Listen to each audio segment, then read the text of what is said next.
Kita kadang mengambil ilmu dari mana saja yang sumbernya bukan Al-Quran dan bukan hadis. Perempuan itu kan setiap harinya itu harus keluar 20 ribu kata misalnya. Kita nggak bertanya dulu ini sumber nasihat ini dari mana ini Quran bukan, ini hadis bukan, ya. Man kana yu'minu billah wal yaumil akhir falyakul khairan. Artinya kalau tidak khair jangan ngomong. Jadi lisan ini harus dipakai untuk mengajak orang lain dekat dengan Allah.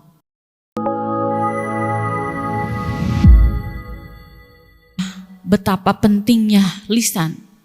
Jangan ceplos-ceplos, jangan banyak bercanda yang kadang menyakiti hati orang lain. Kenapa sampai seketat itu? Karena rubba kalimatin lam talqa biha balan yahwi biha fi nari jahannam sab'ina kharifa. Kadang manusia itu mengucapkan kata yang dia tuh simple aja, ngomongnya ringan aja, bahkan kayak bercanda, nyeplos aja spontan. Tetapi yang spontan itu ternyata tahwi biha fi nari jahannam sab'ina kharifa. Yang spontan, yang dianggap sederhana, yang dianggap bercanda itu ternyata bisa menjerumuskan dia ke dalam neraka jahanam 70 tahun lamanya. Dari ucapan yang dianggap gitu aja. Kalau dari ucapan yang ringan keluar kita menganggapnya bercanda, saat ada orang yang tersakiti dengan candaan kita, lalu sampai kita dipanggil oleh Allah orang itu belum memaafkan, panjang itu urusannya. Karena di pintu hisab yang paling lama itu saat dihisab berurusan dengan manusia. Gini, kalau kita berbuat dosa sama Allah, kita datang sujud, taubat, istighfar, minta ampun, selesai. Tapi kalau urusannya dengan manusia, panjang. Makanya yang paling lama hisab itu saat kita dihisab yang berurusan dengan manusia. Manusia yang A, yang B, belum lagi yang antri. Wah, minta pertanggungjawaban kita, belum lagi tentang hutang, tentang yang lain. Wah, itu ruwet kalau urusannya dengan manusia. Makanya dari sekarang kita mulai mengingat-ingat, saya masih ada urusan yang belum beres dengan manusia. Dengan siapa? Segera bereskan, selesaikan. Kita punya dosa, datang minta maaf, minta diikhlaskan, minta direlakan, agar tidak dibawa ke pengadilan akhirat.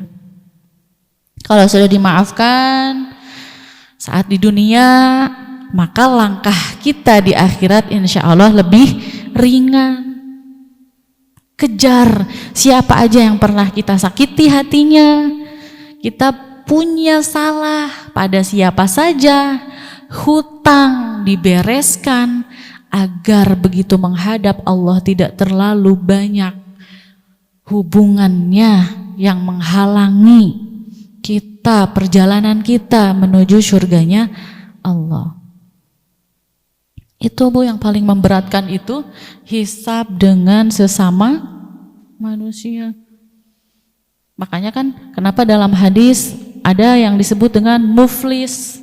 Muflis itu orang yang bangkrut. Kalau bangkrut di dunia itu kan orang yang misalnya dagang terus rugi gitu ya, akhirnya bangkrut. Kalau di akhirat orang-orang muflis, orang-orang yang bangkrut itu mereka yang datang menghadap Allah dengan membawa begitu banyak pahala sholatnya, pahala saumnya, pahala infaknya, sodakohnya, umroh, haji, pahala kebaikan-kebaikannya.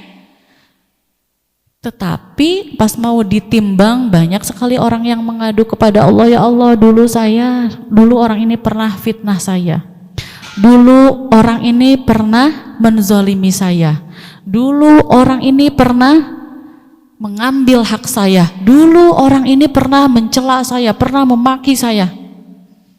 Maka orang-orang yang mengadu kepada Allah, Allah persilahkan untuk mengambil pahala. Orang yang disebut muflis tadi, diambil pahala yang sudah sangat susah payah dikumpulkan, diambil. Pahala yang sangat banyak itu akhirnya habis, dan setelah habis masih ada yang mengadu. Karena saat di dunia pernah disakiti. Maka karena pahalanya sudah habis, akhirnya dosanya dipindahkan kepada orang ini. Itulah yang disebut dengan muflis. Menghadap Allah dengan membawa begitu banyak pahala, tetapi hilang semuanya. Justru malah minus. Yang harusnya pahala kebaikan ditimbang, malah sebaliknya. Jadi pahala hilang, yang ditimbang adalah dosa. Na'udzubillahi min dzalik. Kenapa Ibnu Mas'ud sampai berkali-kali penjarakan lisan, dijaga lisannya, jangan sampai menyakiti hati orang lain. Serugi itu kalau saat di akhirat banyak orang yang meminta pertanggungjawaban atas kezaliman kita kepada manusia. Itu ya, itu di surah Qaf. Lalu di surah yang lain, waman ahsanu qawlan mimman da'a rabbah mimman da'a ilallah. Ucapan mana yang paling baik? Kita kan tadi disuruh memenjarakan lisan ya. Suruh memenjarakan lisan, udah diem, dijaga baik-baik lisannya. Lalu lisan seperti apa yang paling baik? Mimman da'a ilallah, yaitu lisan yang mengajak kepada Allah. Saling menasehati dalam kebaikan. Saat temannya sedang tidak semangat, disemangati. Saat dalam keadaan sedih, dihibur. Diajak lagi ke majelis taklim, diajak lagi menghafal Al-Quran, diajak lagi murojaah, disemangati, hayu ziyadah. Apalagi dua orang yang berteman dan saling amar ma'ruf nahi mungkar, itu sangat dicintai oleh Allah. Jadi lisan ini harus dipakai untuk mengajak orang lain dekat dengan Allah. Harus dekat dengan Allah. Man kana yu'minu billah wal yaumil akhir falyakul khairan aw liyasmut. Barang siapa yang beriman kepada Allah, beriman kepada hari akhir, falyakul khairan, maka berbicaralah yang baik atau diam. Kadang gini ya Bu ya, di zaman media sosial hari ini kalau tidak hati-hati, kita kadang mengambil ilmu dari mana saja yang sumbernya bukan Al-Quran dan bukan hadis. Contoh misalnya, perempuan itu kan setiap harinya itu harus keluar 20 ribu kata misalnya.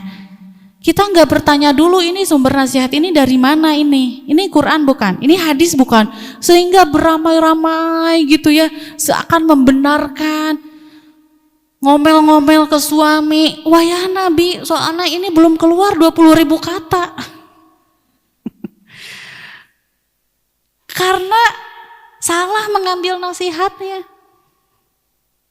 Jelas kan di hadisnya, ya, man kana yu'minu billah wal yaumil akhir falyakul khairan. Artinya kalau tidak khair jangan ngomong, kalau tidak baik lebih baik diam. Sedangkan hari ini itu yang paling menyedihkan, ada caption yang bagus di share padahal itu bukan Quran, bukan hadis, bukan perkataan para sahabat, bukan perkataan para ulama gitu. Ada lagi kemarin saya baca, mari normalisasi anak itu 2 saja kalau nggak salah gitu lah. Itu kayak bagus gitu ya. Kita harus filter, yang harus kita ambil nasihat itu hanya pertama dari Al-Quran, kedua dari hadis, dari perkataan para ulama, para sahabat itu baru jadikan nasihat.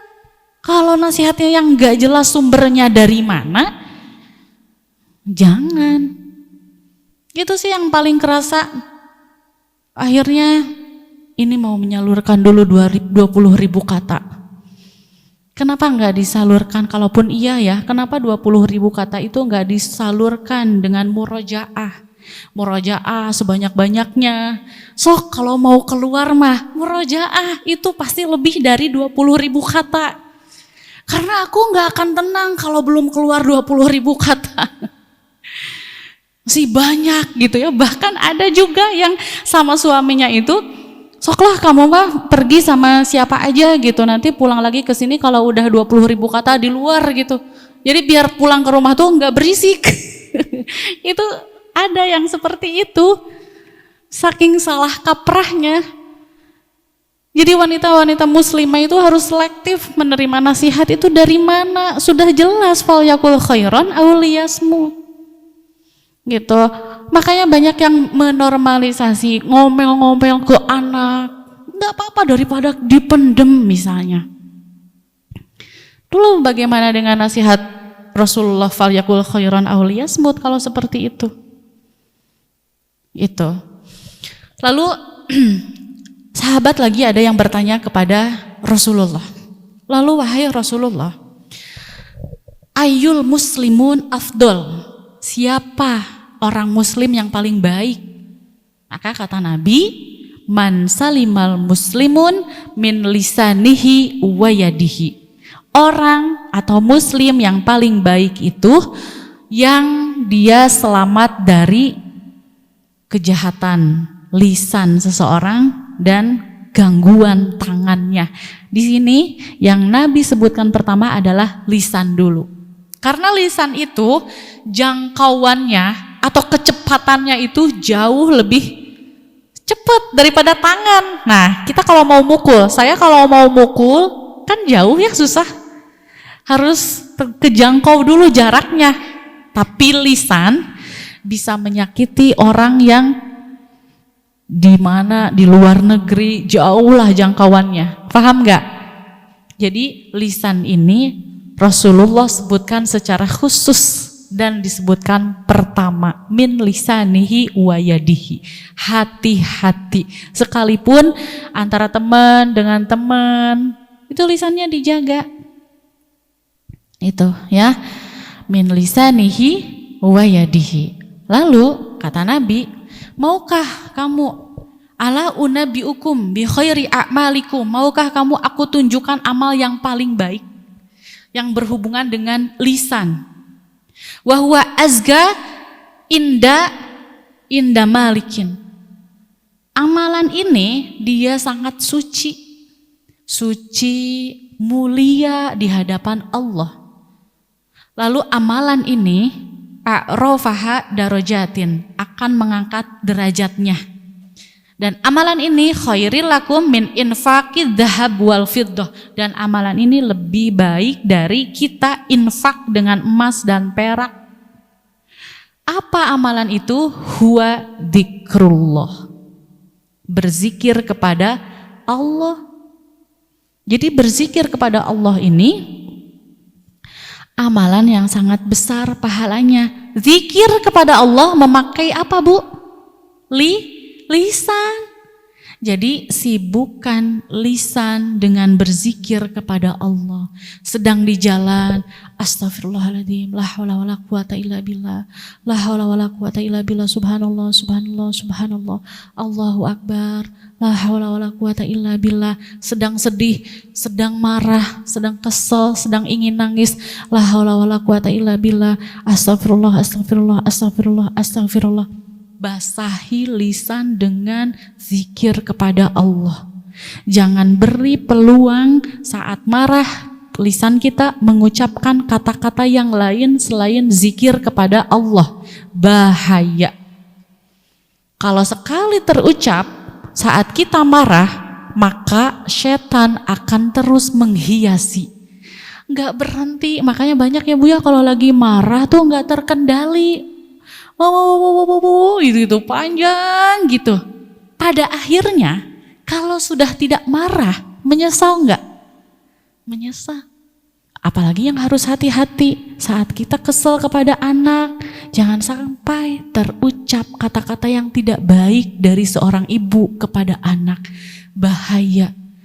Ucapan seorang ibu adalah doa dan langsung didengar oleh Allah. Andai ucapan isinya tidak baik, na'udzubillah min dzalik. Maka saat marah zikrullah, astagfirullah, astagfirullah, astagfirullah. Lagi nyetrika, lagi nyuci, la haula wala quwata illa billah, la haula wala quwata illa billah, bismillahirrahmanirrahim. Wah, itu Masya Allah yang akan memberatkan timbangan. Padahal kan ringan ya ngucapinnya, tetapi timbangannya begitu besar. Itu aja, zikir kepada Allah itu apa aja Bu? Alhamdulillah, astagfirullah, subhanallah, la ilaha illallah, la haula wala quwata illa billah, sambil hadirkan hati bahwa kita sangat membutuhkan Allah. Saat kita ada dosa kepada suami gitu ya, dari sikap maupun dari ucapan, setelah meminta maaf kepada suami maka kita banyak istighfar, astagfirullah, astagfirullah, astagfirullah, astagfirullah. Dan yang zikir yang paling utama, yang paling baik adalah Al-Quran. Itu Masya Allah. Maka beruntunglah orang-orang yang punya hafalan Al-Quran. Saat hati dalam keadaan kurang baik-baik saja, larinya ke murojaah. Lagi kesel, lagi ada masalah dengan teman, mojok aja di sini murojaah. Murojaah perbanyak, sibukkan lisan dengan murojaah. Lagi di perjalanan, kalau orang yang hafal Al-Quran kan bisa murojaah di mana saja ya Bu ya. Bisa di mana saja karena kan sudah hafal. Murojaah perbanyak, perbanyak, perbanyak sampai nanti dari ayat-ayat yang kita baca bisa meredam amarah yang sedang dirasakan. Itu luar biasanya zikrullah. Lisan begitu ketat Allah perintahkan, ayo jaga, jaga, jaga. Harus dijaga dari apa lisan ini? Apa saja dosa-dosa lisan itu? Yang pertama dosa lisan adalah al-kadzib. Al-kadzib itu apa? Bohong. Nah ini, bohong ini penyakit yang sangat berbahaya. Kalau sudah bohong, biasanya akan ditutupi lagi dengan kebohongan lagi. Umi tadi dari mana? Ah bingung, mau bilang udah dari kafe takut marah. Contoh, akhirnya bilang udah ngaji dari Al-Fat gitu ya. Oh ketemu siapa aja, akan pasti bohong lagi. Nanti ditanya lagi, akan bohong lagi. Kalau hal-hal yang seperti itu dibiasakan, maka apa kata Allah? Katabti indallah kadzabah, kamu akan dicatat di sisi Allah sebagai tukang bohong, sebagai pembohong. Dulu Rasulullah pernah ditanya oleh para sahabat, ya Rasulullah, ayyashrabul mu'min al-khamr, mungkin gak sih orang beriman itu minum khamr gitu? Lalu kata Rasulullah, Naam, wayatub, mungkin aja sih, tapi kemudian bertaubat. Jadi syarat muslimnya itu taubat. Harus taubat sebelum dia meninggal dunia. Kalau tidak, ya lain lagi nanti ceritanya. Naam wayatub, kata Rasulullah. Lalu bertanya lagi, ya Rasulullah, ayyaznil mu'min, mungkin gak orang beriman itu zina? Mungkin gak orang beriman itu zina? Maka kata Rasulullah, naam wayatub, mungkin aja, tapi kemudian dia bertaubat. Bukan berarti menyepelekan dosa zina, tetapi memang kalau dia bertaubat ya sama Allah diampuni. Syarat muslimnya adalah taubatnya gitu. Lalu kata sahabat bertanya lagi, ya Rasulullah, ayyahsud al mu'min ilal mu'min. Mungkin nggak seorang mukmin itu dia hasad kepada mukmin yang lain? Mungkin nggak seorang mukmin itu dia senang melihat saudaranya susah, susah melihat saudaranya senang? Mungkin nggak? Dan kata Rasulullah, naam wa yatub, ya mungkin. Tetapi kemudian dia bertaubat. Kadang ya Bu ya, manusiawi, fitrah manusiawinya muncul saat melihat saudara yang lain, misalnya Allah mudahkan, begitu mudah segala urusannya, tapi kita banyak kesulitannya, contoh misalnya, lalu timbul perasaan, kenapa sih dia? Nah, mungkin orang beriman seperti itu, tetapi harus cepat-cepat bertaubat. Rasulullah saat ditanya, mungkin nggak seorang mukmin minum khamr? Jawabannya mungkin, na'am wa yatub. Saat ditanya apakah seorang mukmin bisa berzina, Rasulullah jawabannya na'am wa yatub, ya, tetapi kemudian bertaubat. Saat ditanya lagi tentang hasad, na'am wa yatub, ya, tetapi saat Rasulullah, ya Rasulullah, ayak dibal mukmin, mungkin enggak seorang mukmin itu berbohong? Maka jawaban Rasulullah, la. Innama yaftaril kadibal ladina la yu'minuna billah. Hanya orang-orang yang tidak beriman kepada Allah yang dia bisa berbohong, bisa mengarang-arang cerita. Jadi ternyata saat kita berbohong, kita tidak beriman kepada Allah. Sampai seperti itu, ditanya dosa-dosa yang lain, mungkin bisa wayatub, tetapi saat ditanya berbohong, kata Rasulullah, la. Innama yaftaril kadibal ladina la yu'minuna billah. Maka jangan biasakan bohong sekecil apapun. Rasulullah candaannya aja itu gak pernah berbohong. Kadang kan kalau kita ya cuma bercanda doang gitu kan, dan itu bohong. Rasulullah enggak. Untuk bercanda aja Rasulullah tidak berbohong. Bahkan dalam keadaan darurat saja Rasulullah tidak berbohong. Dulu saat Rasulullah belum diutus menjadi Rasul, saat usianya masih 30-an lah. Suatu hari Rasulullah sedang berdiri di suatu tempat. Saat sedang berdiri di satu tempat, ada laki-laki yang berlari-lari. Wah, lari-lari. Akhirnya ketemu dengan Muhammad, tolong selamatkan saya sedang dikejar-kejar, akan dibunuh karena saya dituduh membunuh, gitu kan ya. Maka akhirnya ya kata Muhammad, mau bener atau enggak, karena memang harus diselamatkan, kan nggak boleh main hakim sendiri gitu ya. Akhirnya lari, dan setelah yang lari itu berlalu, Nabi Muhammad yang asalnya berdiri jadi duduk. Ada keterangan yang bergeser, ada lagi yang duduk. Akhirnya duduk.